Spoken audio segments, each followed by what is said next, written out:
All right. Looks like we are live. I was just going to check on Facebook. Should be going live Hey now. there, everybody. Welcome to the show. Perfect. Yeah, guys. Well, appreciate it. For those of you guys who are going to be able to hop on live here, we'll be getting some people shortly. Today we're joined with Jake from Content Allies, as well Lead Cookie, as well other projects. Jake has all the stuff he's working on. I was excited to have him on today to talk about hiring specifically, because I know this is a huge part of growing a successful service business. Majority of your leverage is with people and technology, but the people aspect is sometimes the hardest part to actually get right. So I think this will be a fun presentation. So Jake, maybe give it just a quick background on yourself, and then we can kind of jump into the presentation. Yeah, so my name is Jake Jorgovan. I am the founder of Lead Cookie and Content Allies.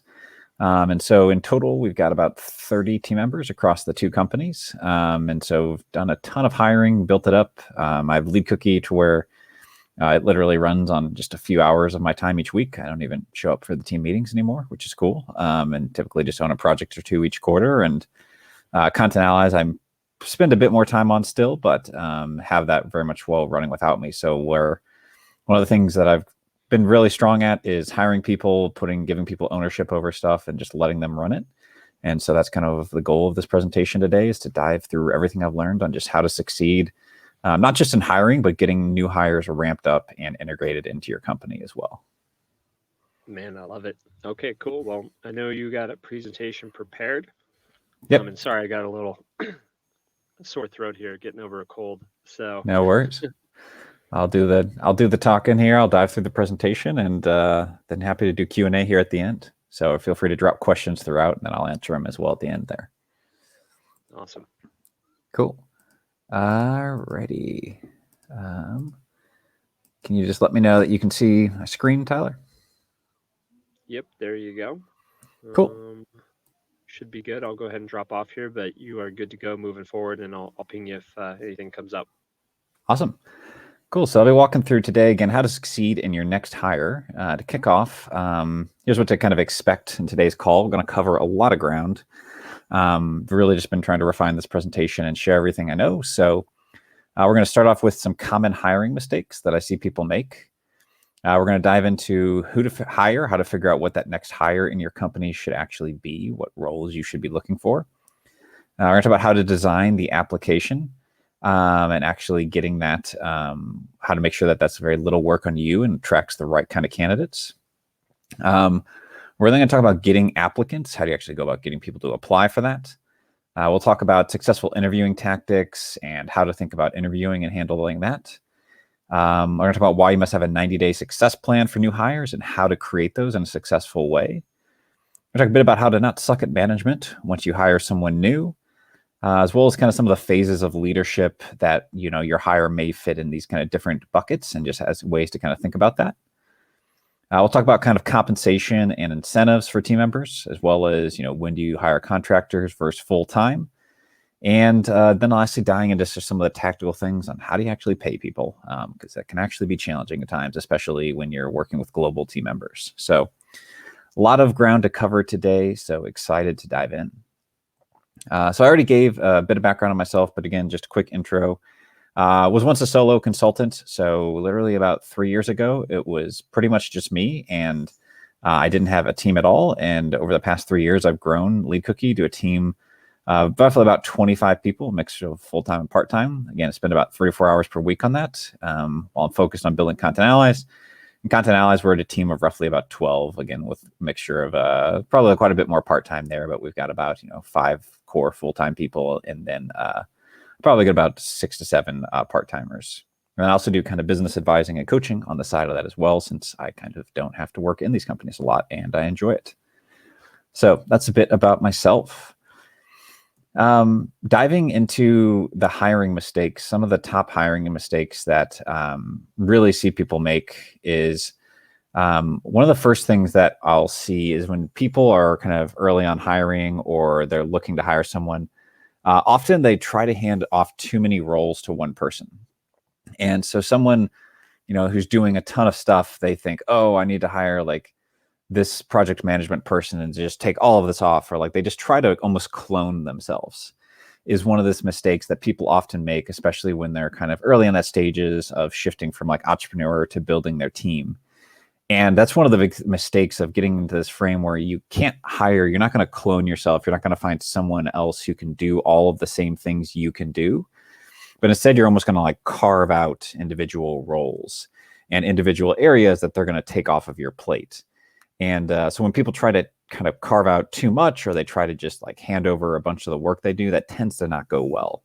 And so getting very specific in the roles that you're hiring and being very intentional is very much a key thing. And we're going to dive a bit more into that in this presentation. Another big mistake, which this presentation, I'm not going to dive too much into hiring salespeople, but one of the biggest mistakes that I see people make is handing off sales because they don't like it. And that is a huge mistake.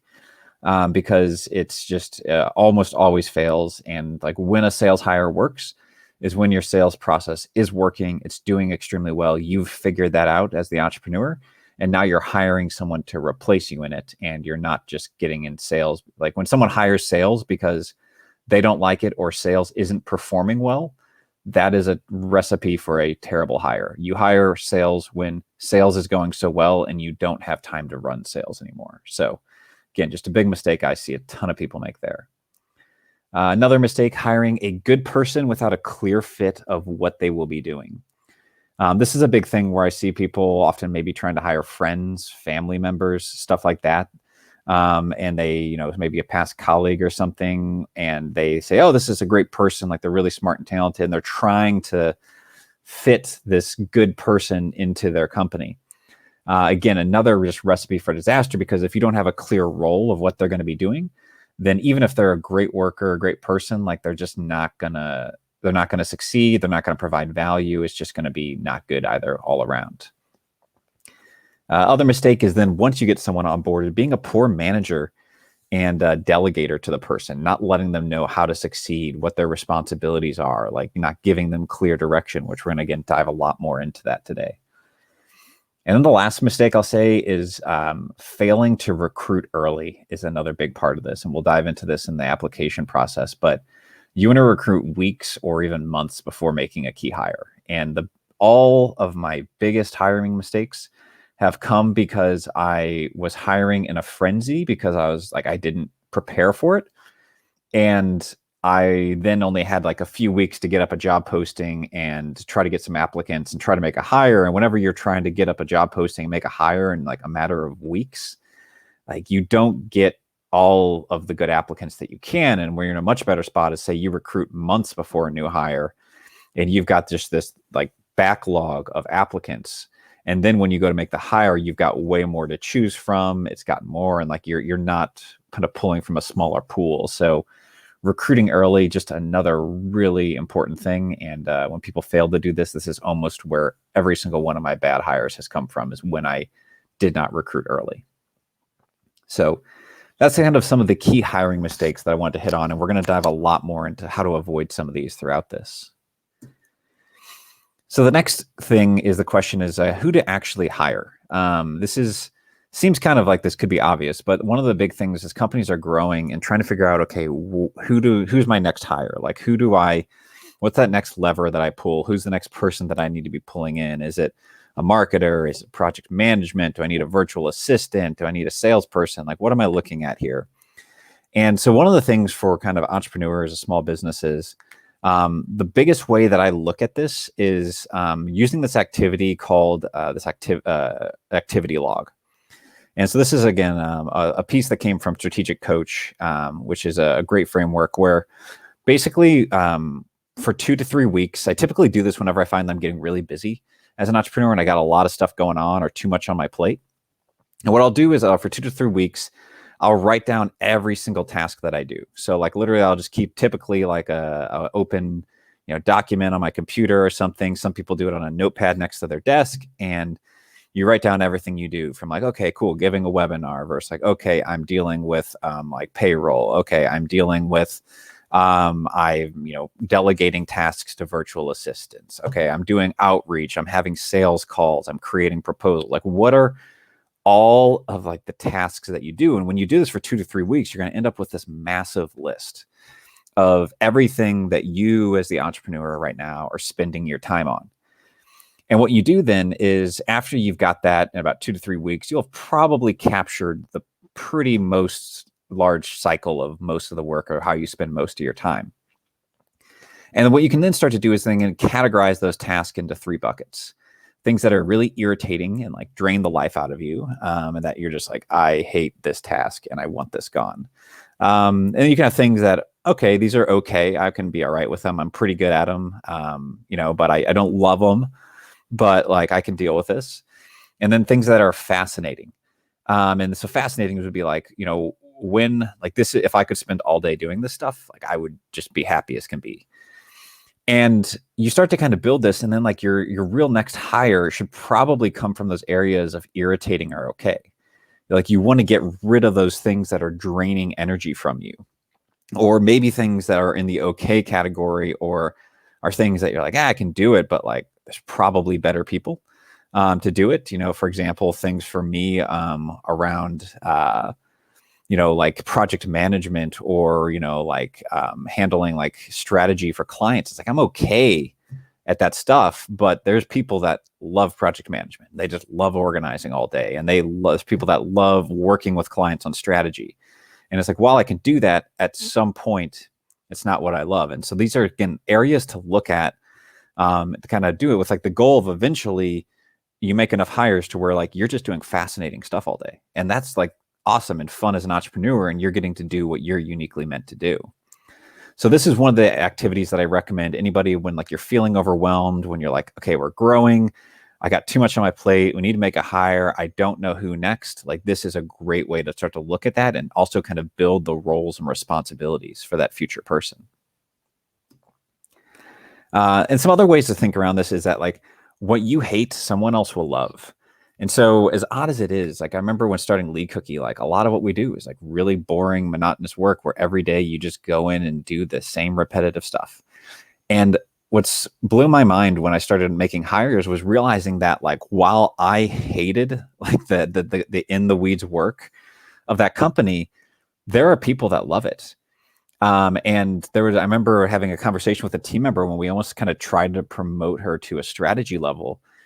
And she's like, I just want to wake up every day and know exactly what I'm going to do that day, and then get it done. And then like, I don't want to have any surprises. And just realizing that other people can have completely different, what they enjoy or what unique or what they like to them. So that's just a thing to realize, is that it's, even if it's the work that you hate, someone else is going to love that. Another question is like, where are you becoming a bottleneck to your own business? For me, this was definitely, at points when I realized like I was doing a poor job at client strategy. While I could do it, I didn't like it enough. And like, I was doing a poor job at that. And it was probably causing more churn or worse client experiences, versus finding someone who just loved to service clients all day and loves building relationships with them. And so that's the thing, again, where like, where are you like doing a suboptimal job because you're sitting in a seat that someone else could be doing better? And the last kind of frame also to look at is, another way is like, are you doing $5 an hour work, $10 an hour work, $50, $100, $1,000 per hour work? But it's an interesting thing. You can also look at that activity log and be like, okay, what is the value of this? And what's really sometimes interesting, and this like weird thing that we'll do as entrepreneurs, is sometimes we'll sit there and do $5 an hour work because like it's just easy. And like, I remember there were points where it was like back like, like even doing cold email, and I'd be like, like literally like trying to clean up cold email lists, and it's like data entry work. But I would do it just because it was like easy, and it gave me some sense of success in like finishing something. But it's like, when you look at that and you're like, wow, like I should not be doing that. And that's something that's, again, another really interesting kind of like frame you can put on that activity log, because you want to be doing the high value work and then hiring out that low value work to other people to free up more of your time. So again, those are just some frames to kind of help you start to analyze your time as an entrepreneur and figure out where your next hire needs to come from. All right, so now we're going to talk about designing the application. And so this is really fun one here, but somewhere along the line, I heard of this idea of creating a gauntlet style application. And the whole goal of this is to kind of mindset is to put the work on the applicant. And so you weed out the poor fits and spend less time reviewing applications. And so I'll kind of walk you through this, but the core key of this is basically you're going to try to make a lot of work in your application so that A, you can weed out people that aren't a good fit. And then B, you can kind of also catch people that aren't detail oriented. So we have our job posting up here, which again, we kind of sell people. We talk about our culture here and everything here. We share, what the role is, what they should be expecting. We share kind of everything about the ideal candidate. So this is like your kind of standard job candidate stuff that we're putting in there. We also put in our company values, so someone knows kind of what we value. And then this is where it gets fun, is for our application process. We basically have them create a Google Doc. They have their name, email, URL, their LinkedIn profile. They need to write us a cover letter, why they should hire us. We have them record an application video or audio message where they basically say moist as the first word, toodaloo as the last word, and then they play Mozart's Fifth in the background. And so again, just really over the top ridiculous.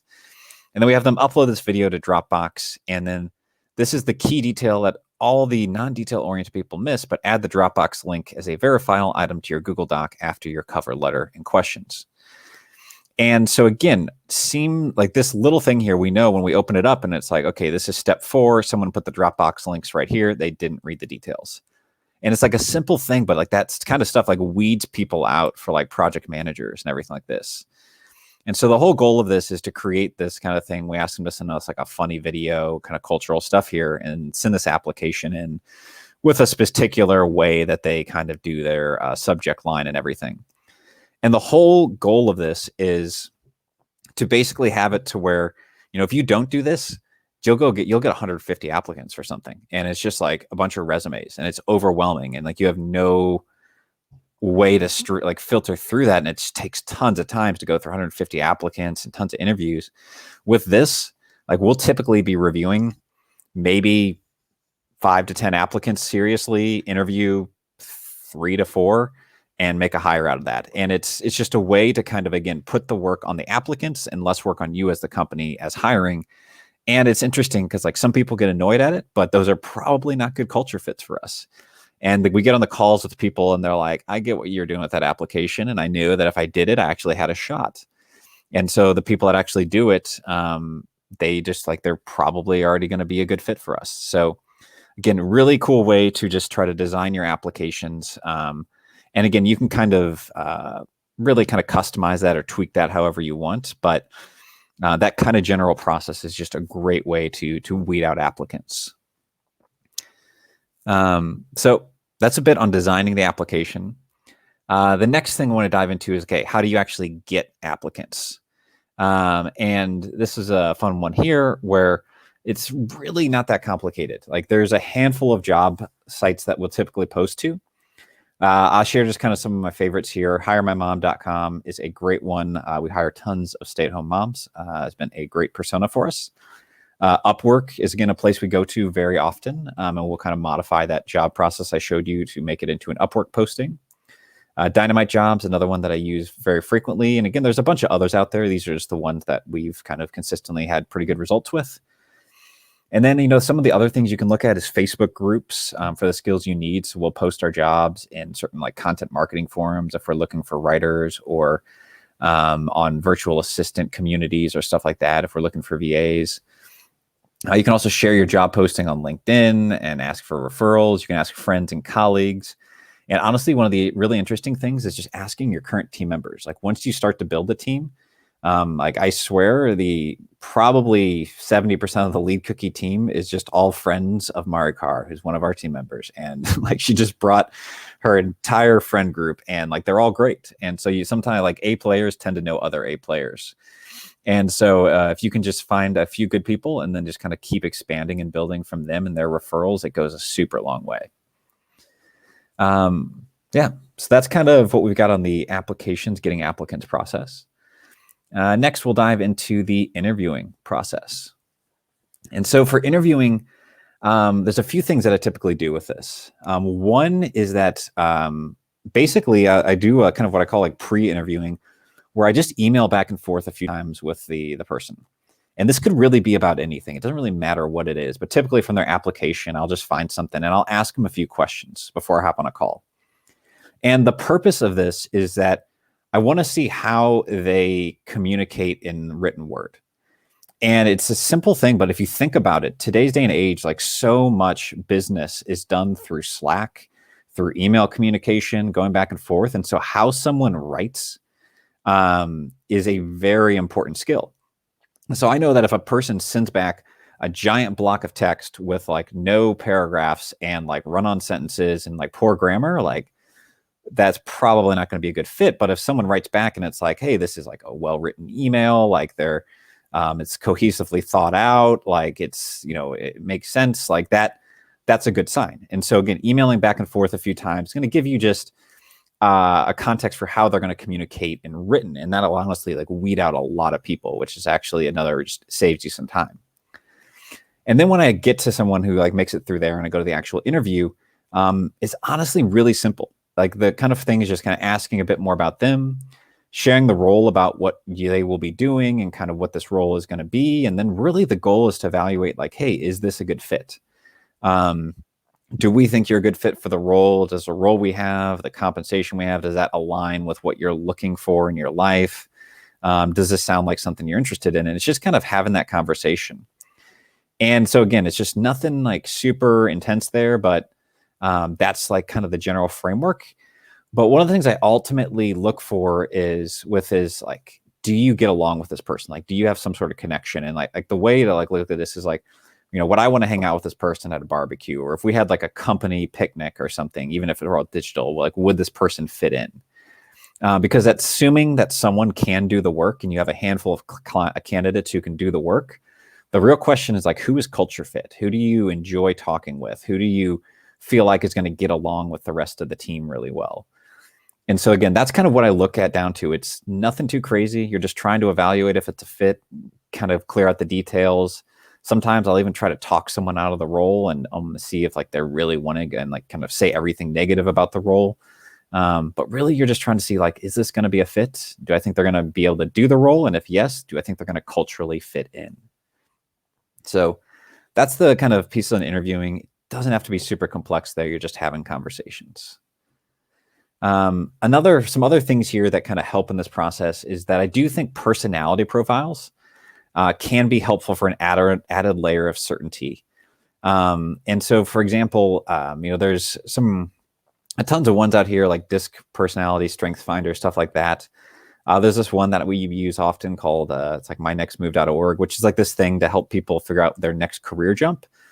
But it's interesting because like it's just sometimes, I guess where these are helpful is as an entrepreneur, sometimes we will gravitate to people that are like us. And that's actually sometimes really bad for hires. As I mentioned, some of the best team members we have at Lead Cookie are people who are really like monotonous stuff. And like they're very not creative people. And so it's weird because like that to me, like I may not like totally jive with them in all capacities because they're just so drastically different, but that doesn't mean they can't be a great team members. And so we would often do this. And we know that if we get someone who's like a really creative person who's going into kind of like an operational role at our company where it's going to be like very project management, organizing kind of basis, like they're probably not going to be a good fit. And so these personality profiles, I think, are some other ways to kind of help if you're trying to find a certain type of role. And it's also just a filter for you to kind of make sure you're not just hiring the people that you get along with and that are most like you, which is a bias that is very easy to happen. Another thing I do to remove biases is if you can have a second person on your team interview them. And that's another thing where, again, most of the bad hires I made, I hired solo. And I definitely have avoided a lot of bad hires by having a second person on my team interview them as well and kind of help kind of, give input into that decision. And it definitely can help remove some of my biases as well. So that's what we have on the interviewing. And so let's say you go through all that, you get a hire, you get them, they're successful, they come in with you. Next question is like, how do you get them to succeed within your organization? And the biggest key here is to create a 90-day success plan. And this is super simple, and it sounds so obvious in retrospect, but so many people don't do it. But it's just a simple document that details what is success in 90 days for this new team member. How are you going to know that this was a good hire 90 days from now and that this person is successful? And so again, this is super valuable. You want to be clear as possible as to like, what are they going to be responsible for? What are they going to be ramped up with? Are you, the entrepreneur, not going to be doing anymore that they're going to be doing?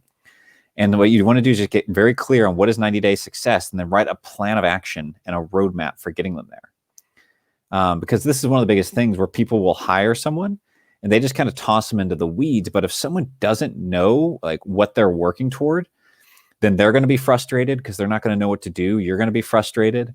And so you want to have this plan of action for them.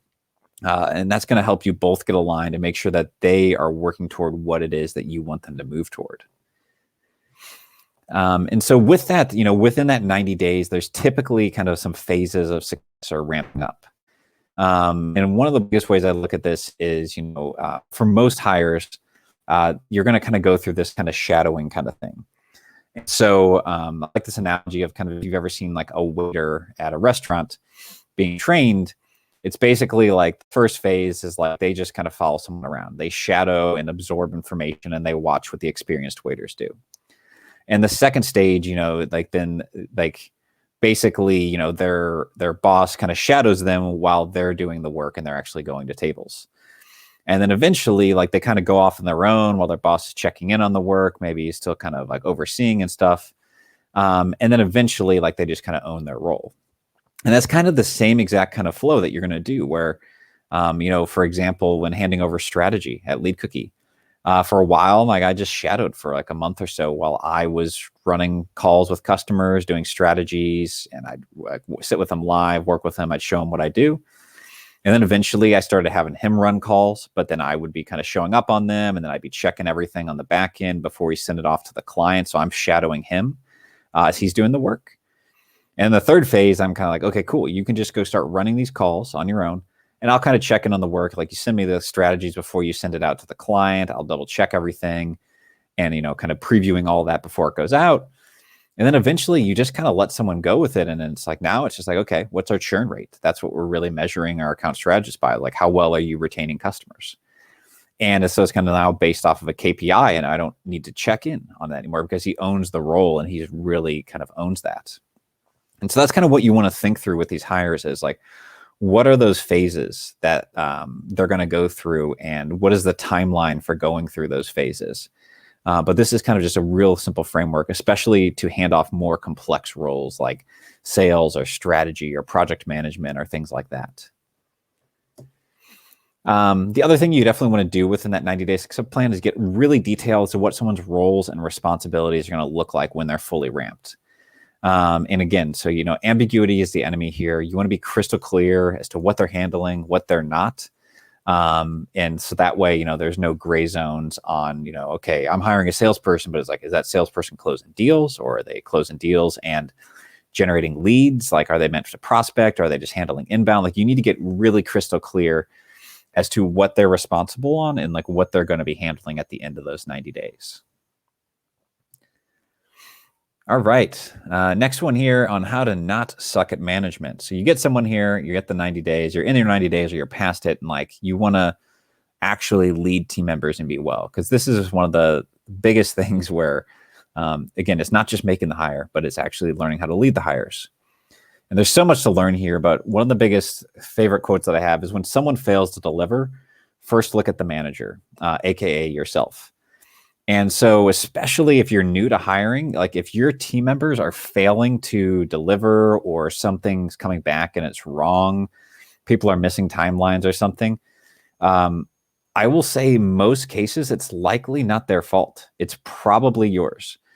It may be if it's consistent problem, it is the person's fault, but it's often whenever people come to me and they say, I'm having problems with a team member, it's because they're not giving clear expectations. They're not giving clear deadlines. They're not defining exactly what success is to the new hire.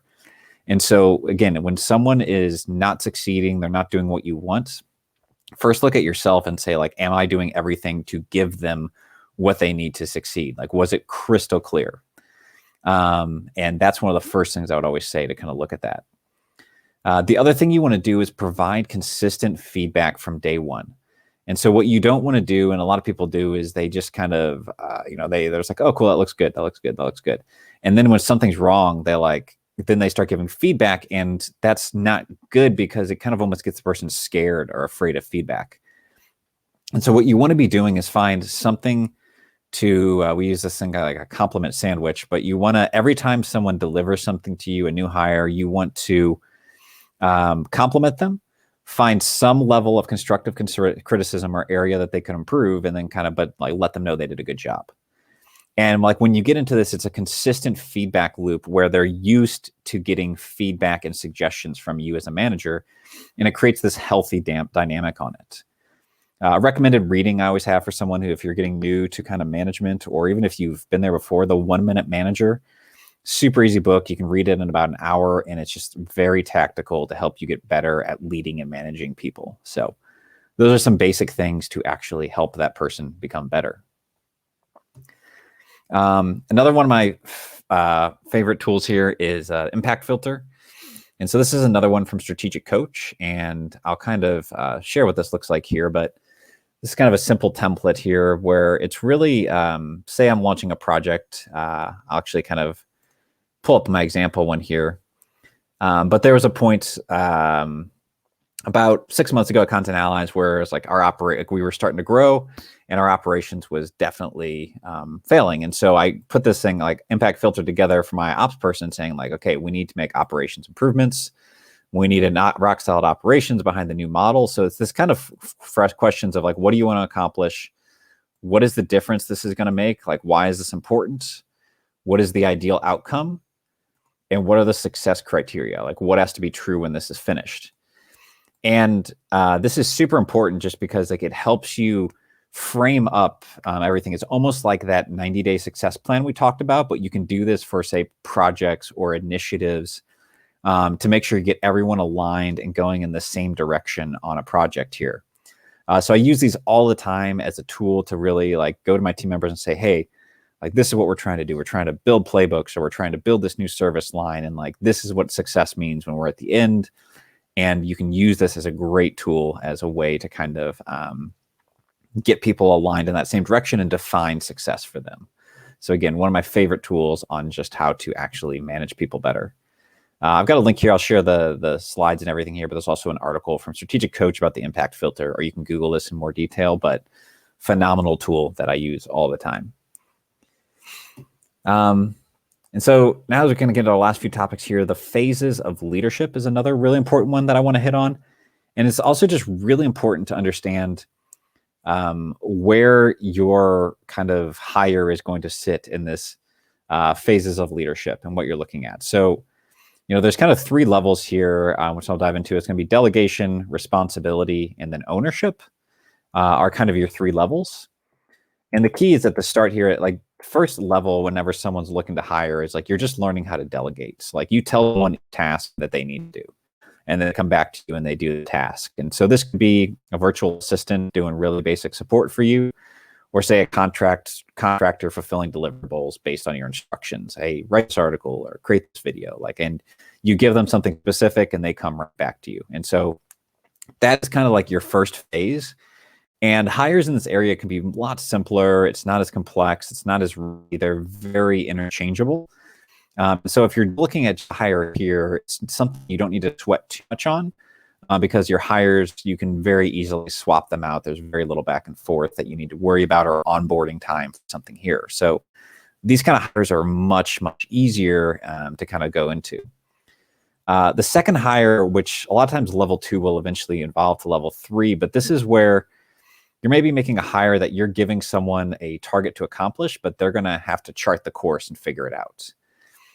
So examples of this might be hiring someone to kind of, what if like I'm going to give a team member, hey, I want you to create 12 pieces of content this next quarter that's going to strategically grow our business in the next 90 days. So you're giving them kind of a specific kind of goal to go toward. You're giving them a timeline.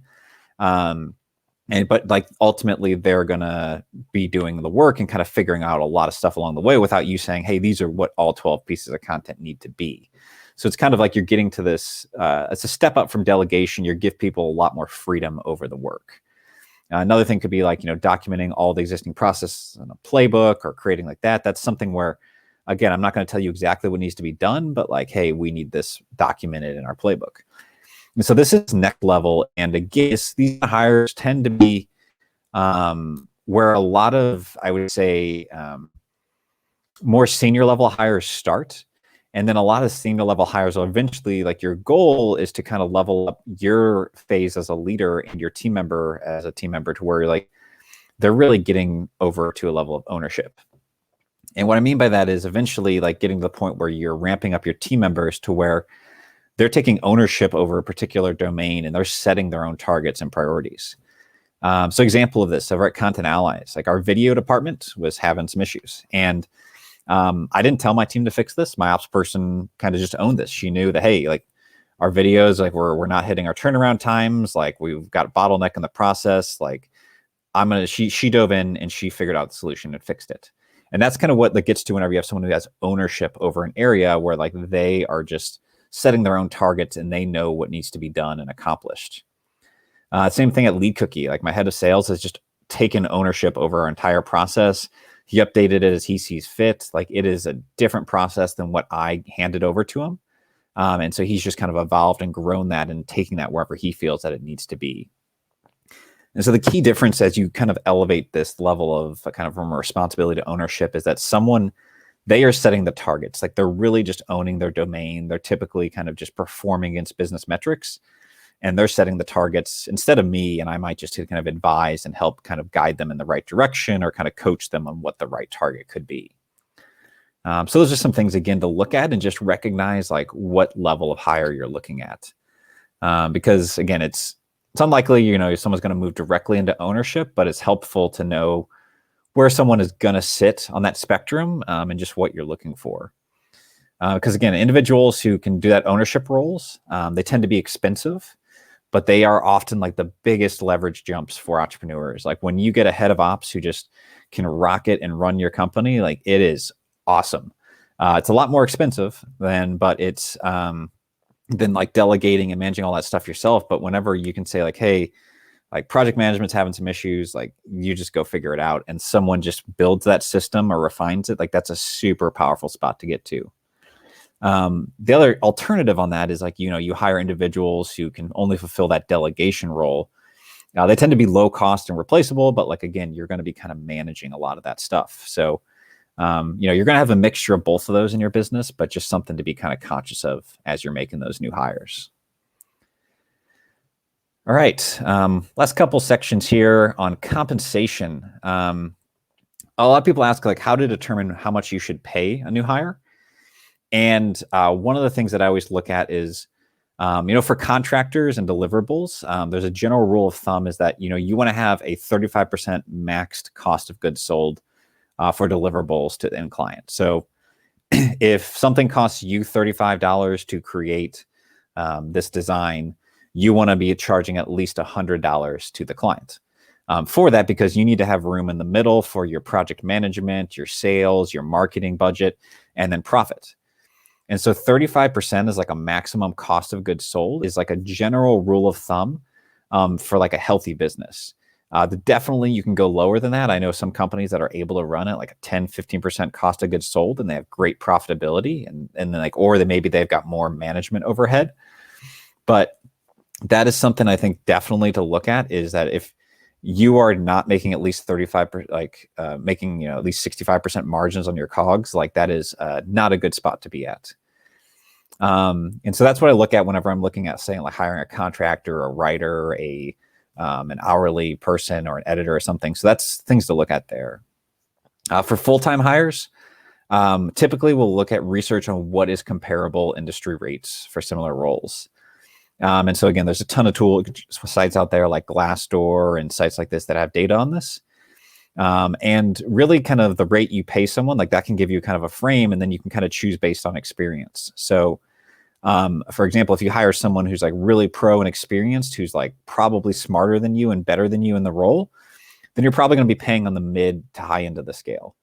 If you're looking for an entry-level person, which again can also be a great level, I actually really enjoy hiring entry-level people and then leveling them up. You can often pay on the lower end of the scale and then raise them up over their time as they get better. But again, it's going to require probably a bit more training or time investment from you.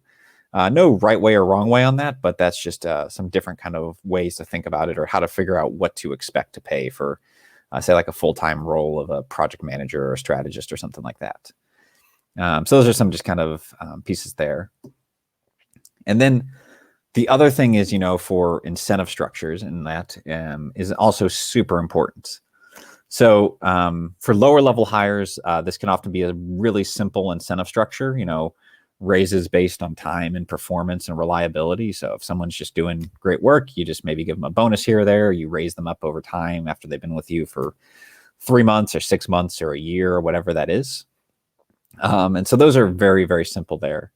But if you're, say, getting a senior level manager, like hire someone who's going to be like running ops, running strategy, something like that for your company, you really do want to get a good incentive structure, because like that is, it will light people up whenever they figure out how to, earn more money. Like as much as people don't want to admit it, like they're motivated by money. So what you want to do is design incentives based against key milestones that person can influence.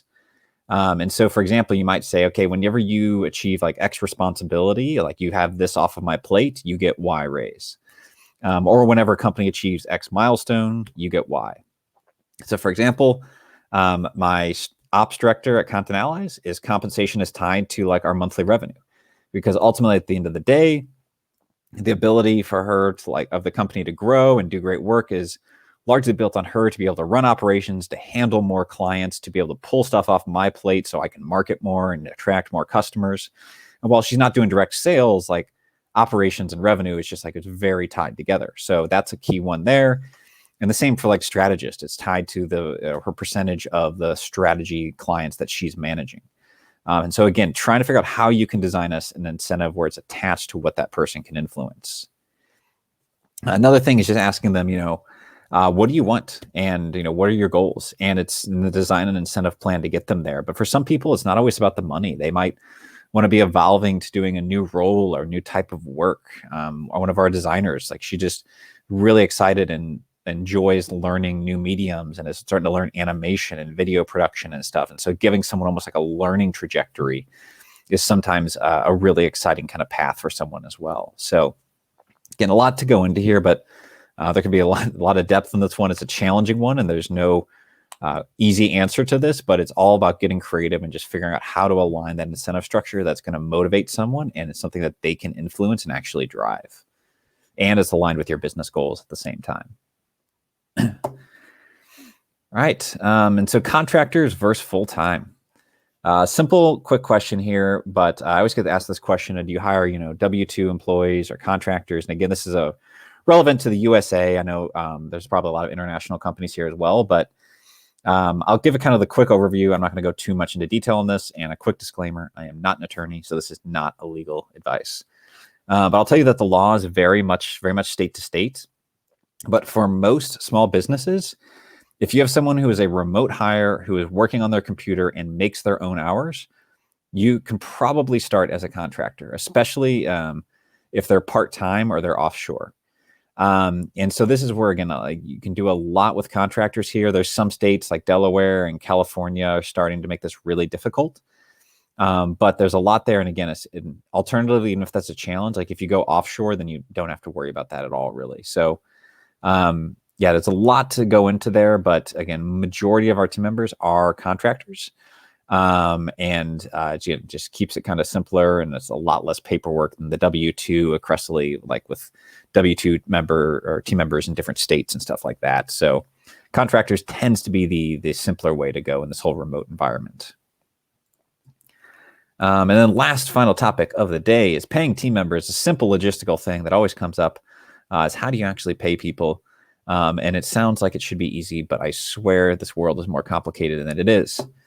So some of the tools we use to pay people, we used PayPal for a long time, and then they kind of got annoyed at us, and for some reason started putting limits. And so we use TransferWise as our primary offshore payment now, PayPal for our US payment. We actually use Square, which is surprisingly has some great tools to pay 1099 contractors with, and it even will issue your 1099. So that's great for US 1099 contractors. We use Upwork a lot as well, especially there's certain countries like Egypt and stuff like that where it's really hard to pay people. So we kind of will pay through there.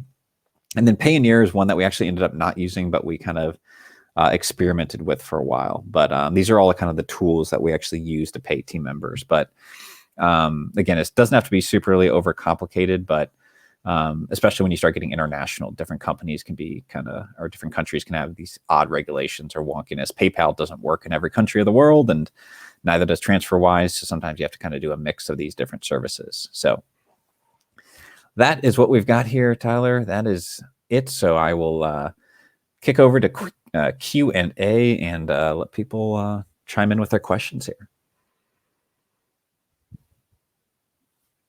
Awesome. So some people did already have some questions. So I don't know if you pull up the comment section. Yeah. Here. Cool. Yep. So I wrote one on behalf of Brendan, who wasn't able to make the call, but he messaged me beforehand, and he asked, "How can you attract the right type of person that's willing to be coachable and follow the systems that you give them?" Yeah, I think some of the biggest things for following the systems, that's one of the things we like to do, the gauntlet process, where you've kind of build all the details into the application process. So that's one where you're able to really quickly weed out people who don't follow the application process correctly. So that's one that I would look at. And then the coachable one, I think that's one that probably through like the interviewing conversations, you can kind of feel out. I'm not sure exactly what questions. I know that it's definitely a valuable thing, but one of the things that I'll actually often do that I didn't actually share in here, but where a lot of my best hires have come from have been freelancers who were working in the area of my business. So like I had a content writers that I've hired. I had a outbound consultants that I hired. And so they're working in the space, but they are kind of just like struggling as a freelancer. Like they're good at what they do, but they're not really good at like the running a business side of things. And like I find that those can make for really great hires whenever you're like, hey, like instead of running that whole business thing, like why don't you come work with me and like I'll teach you everything I know.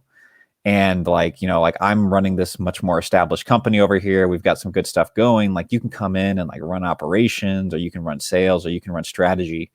And like it's a really attractive appeal. Not everybody goes for it. I've tried, and some people are like, no, I'm gonna keep doing my own thing. But my head of strategy at Lead Cookie was a outbound consultant, like just kind of doing cold email campaigns before. The same with my head of sales. At Content Allies, my head of strategy was a freelance kind of copywriter and marketer. And the same for my head of operation. They were both kind of freelance, like content marketers, basically.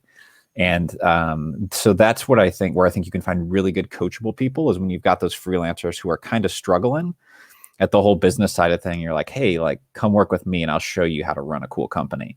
That's what I think I find to be like a really a great way to find, I guess, coachable people there. Awesome. Anita asks, what would you suggest founders do if they don't have someone else to help them interview? Yeah, I think if you know someone else to help interview, I think in the early days, like you can still run it on your own. I think personality tests, I would definitely lean on something like that. I think the biggest key is to just have a second source of just kind of like some way to kind of check yourself. So I would probably lean on the personality test more if you're on your own, if you don't have someone to help interview. But yeah, I mean, at some point, everybody's got to make their first few hires, then you might not have someone to help. And yeah, and I'll tell you, I didn't always do great in my early ones. And so, you learn each time you make these, and If you make a bad hire, just cut it off sooner than later. But yeah, all in all, it's definitely something where it's just, I would just kind of say, just do the best you can with it. And yeah, that's where I kind of leave that. Okay, awesome. We had another question come in from Sebastian. Do you adjust compensation based on where people live, even though the job is the same? I would say so. It's a weird thing, but it's definitely, I mean, if you've got we kind of look at compensation based on like kind of their local market and everything. And often like the roles that we're doing may vary a bit, in complexity or how deep they get. But, it's just, if you're hiring someone in the Philippines versus someone in the States, like the compensation is just going to be drastically different. So typically do try to localize that. But if we're hiring someone in the Philippines for a role, I'm gonna Google around and be okay, like what is the like rates for a full-time video editor in the Philippines or something like that. Or, what if say we're going to Eastern Europe? Like if you can Google around, you can typically find like what are the rough rates there. And so yeah, trying to find comparables for local markets is helpful. Nice. Yeah, no, I think that's smart. Kind of looking at local markets. Cool. Seeing if there's any other questions. Looks like Anita said thanks so much. Michael just commented to make key hires months in advance. How do you know what roles those key hires will fill if they are months in advance? Yeah. So this is give me a second here to pull something up. I will. Okay, give me 1 second here. I've got actually a great answer to that, which I was actually working with someone yesterday on, and so I've actually got a spreadsheet I'm trying to find. Awesome.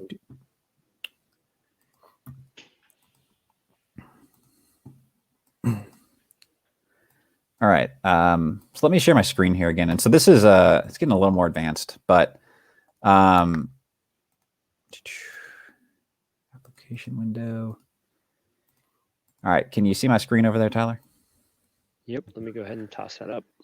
Yeah. So this is kind of it's going to look way overly complicated, but basically what this is this was something I was working with someone I was coaching the other day on. And this is basically like they're at a steady pace of signing 3 new customers a month. And so we were looking at, okay, so assuming that that's going to happen and you sign 3 new customers a month and you've got a 5% churn, we say like by the end of next year, you're going to be doing, 61 grand a month in revenue. And so what you want to then do, and we're actually in process of doing this, so this isn't built out, is like, say you like forecast your next 12 months. What you want to do is kind of like build the vision of like, what does your company look like basically, down the line once it's kind of complete. So maybe like look at 12 months from now, assuming that you've grown by X amount. And then you want to start kind of filling in here. And like, so these numbers are actually definitely quite a bit off because it's actually just copy and pasted from some of my Content Allies stuff. But like, what is your salary going to be? And then like, okay, at what point are you going to pull in someone to help with your finance and bookkeeping? How much are you going to be spending on marketing as you grow? What's your software expenses going to be? How much are you going to be spending on virtual assistants? When are you going to hire that salesperson or something to help out there? Or when are you going to hire a head of operations? And starting to look at that. And so kind of what I guess I'm getting at whenever like the activity log is one way you can look at that, but I think that that's almost kind of like reactive hiring. But I think for a lot of people, when you're in the weeds of it, that's probably where to start. But where to kind of share, like at this point, I don't reactively hire anybody anymore. What I do is like I have something like this built for Content Allies that basically shows us scaling from like our current 30 grand a month all the way up to, like about, I think 250 grand a month or wherever there. And it's like, okay, this is what our company is going to look like at different milestones. Okay, so once we're at 75 grand a month, we're going to have XYZ team members in place. Once we're at, 50 grand a month is when we make this next key hire in like marketing or whatever that is. Once we hit 120 grand, like And so that's kind of the goal, is like build this like end vision in mind, and then work backwards to kind of plan out your hires and what you can hire at each stage. That's kind of more how I actually do it now, as opposed to the reactive hiring. But this is kind of what I would say is one of the things to kind of just like build out that financial model and then figure out what you can afford at each stage of the business. No, I love that. That makes a ton of sense. I remember we didn't build anything out that complex, but we had like hiring ratios for my Mhm. previous company. So we knew like when we X number of customers, we needed this many of certain positions. So that kind of helped us like forward think and hire in advance. But Yeah, I love that's that. a That's really good. a good, great framework to kind of put around that as well. And then like, yeah, and then like at that, at some point you're like, oh, then we need the marketing person or like the salespeople. I think that's where the roadmap comes in. But I like the ratios for like, we had a similar thing at Lead Cookie where it was like, okay, every 10 customers, we need a new pod of, VAs.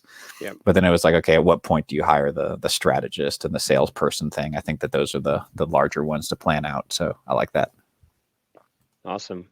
We had one other question come in from Ben. He asks, do you have any rule of thumb for knowing when it's a good time to hire your first manager? Um, it totally depends on this. It's this whole thing where like it's really kind of up in the world of like preference on this. Like I've got friends who run their businesses and really don't hire a lot of people, and like they'll end up just being like they'll be like taking home like 20 grand a month and like hardly hiring out anybody and like doing all the work themselves, and it's like, or majority of it themselves, and it's like, okay, that's cool. And then you've got the flip side, where I tend to hire early, and I'm just like, okay, I want stuff off my plate. Like I want freedom. Like freedom's really important to me.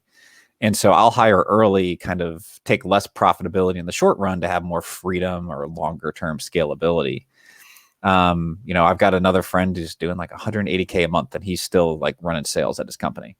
And it's just like, it's all totally preference as to like when you make these hires. There's no absolute right or wrong, and something like service delivery, like, the hiring ratios make sense if like you need people to specifically do that kind of work. But I think once you get to the leadership roles, the rest of it kind of comes into really like, because this is the interesting thing. Like you as the entrepreneur, it's like my buddy who's doing like 180K a month. It's like he could hire a salesperson and he could probably pay that salesperson 10 grand a month, but then that's like 10 grand a month less he makes. And I guess like it's more profit in his pocket. So he prefers that and chooses to take that and works and hustles. And it's totally like a preference of what it is that you really want. So, yeah, I think it's really up in the air there. And like, I've got another guy who's kind of, I'm advising, and he's doing great right now. And he's like, honestly, I'm like fine with the workload. They've like just grown. They like tripled their clients. He's like, but I think like I don't think I need a project manager yet. He's like, but yeah, probably maybe like 10, 15 more clients, maybe. But like, he's just doing super well, super profitable. And so it's like, a lot of times people feel like, oh, I'm growing, like I need to hire, but like you don't have to. Like you don't have to hire just because. And if you cannot hire, then like figure out a way to just be more efficient. Like that's awesome. So I don't think there's any rule of thumb there. It's all just kind of up to you in that sense. No, it makes total sense. Cool. Well, I don't know if you guys have any other questions you want to toss in. Let me know here. I know we're coming up on kind of the hour. I guess if we see anything come in here. But Jake, thanks so much, man. This was a great ton of really good information. Yeah, no problem. And I saw the blank version of that spreadsheet, so I'm happy to kind of share the spreadsheet here as well, and I'll share the slide decks and things with you as well, Tyler. So, Okay, yeah, perfect. happy to put that out there to everybody. All right. Well, it looks like that's all the questions. So thanks so much, guys, for hopping on, and thank you, Jake. Yeah, thanks for having me on here, Tyler.